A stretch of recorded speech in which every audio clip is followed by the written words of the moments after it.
Mais qu'est-ce qu'ils sont drôles, l'Atlético de Madrid vient encore de perdre la raison une fois de plus. Mais apparemment, ils ne veulent pas accepter que Alvarez va quitter le club. Est-ce que vous avez vu ce qu'ils ont posté sur les pépites du Barça? Mais parlant de ça, si on bascule directement d'abord au sein du Real Madrid, on tient très bien à préciser que tous les nouveaux joueurs recrutés l'été dernier par le Real Madrid ont été exclus des listes de leur sélection nationale pour la prochaine Coupe du Monde. Et c'est pas faux, on constate que Trent Alexander-Arnold n'a pas été sélectionné, Jim Isen n'a pas été sélectionné, Franco Mastantuono pas sélectionné, Carreras pas sélectionné. On constate que c'est l'échec total pour la sélection, pas pour le Real Madrid, hein, parce que si le Real Madrid s'est lancé de recruter ce genre de joueurs, ça veut dire qu'il compte sur eux. Mais pour la sélection, ça ne vaut pas la peine. Si on bascule directement au sein du FC Barcelone pour Marcus Rashford, on tient très bien à préciser que Marcus Rashford ne fait pas partie des plans à long terme du FC Barcelone. Alors selon les médias, le club n'a pas l'intention de conserver l'international anglais au-delà de cette saison, sauf s'ils ne parviennent pas à recruter un nouvel attaquant pour remplacer Robert Lewandowski. Chose qui est certaine, le FC Barcelone va recruter un neuf. Le département recrutement du Barça considère actuellement Anthony Gordon comme une option plus adaptée. Son intensité au pressing et son travail défensif étant jugé mieux adapté au système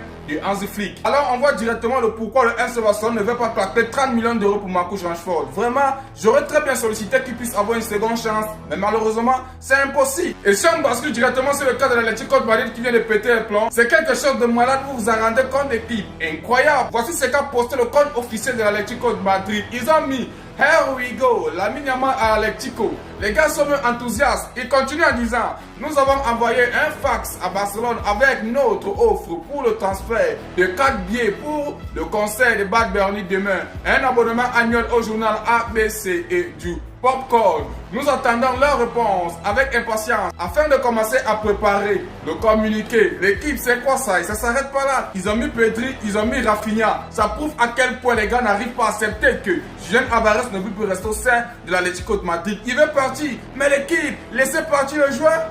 La différence, elle est là. Les joueurs que vous venez de mettre là, eux, ils aiment jouer pour le FC Barcelone et ils sont toujours avec nous. Tandis que le joueur que vous détenez là-bas en prison, lui, il veut partir. Il veut plus jouer pour vous. La différence, elle est là. Bref, quand je vois ça, l'équipe, c'est une certitude que Julián Alvarez viendra au sein du FC Barcelone. Il n'y a rien à dire. Parce que l'Atlético de Madrid n'arrive pas à accepter que Julián Alvarez puisse partir. Et quand il se permet de mettre Lamine Yamal, est-ce que Lamine Yamal, même pour 350 millions d'euros, c'est impossible? Allez demander au PSG. Vraiment, c'est quelque chose de malade. Et c'est encore drôle dans tout ça, les supporters de l'Atlético de Madrid investissent Julián Alvarez avant un possible transfert au Barça. Ils disent: souviens-toi de ce qui est arrivé à Griezmann. Mais qu'est-ce que vous racontez? Chacun a son étoile et chaque destin a été écrit. Arrêtez de raconter tout ce que vous racontez là. Bref l'équipe, je tiens encore à préciser que j'ai la certitude cette fois-ci vis-à-vis de tout ce qui vient de balancer là que Julián Alvarez viendra au sein du FC Barcelone. Il est prisonnier là-bas ou bien lâchez le gamin.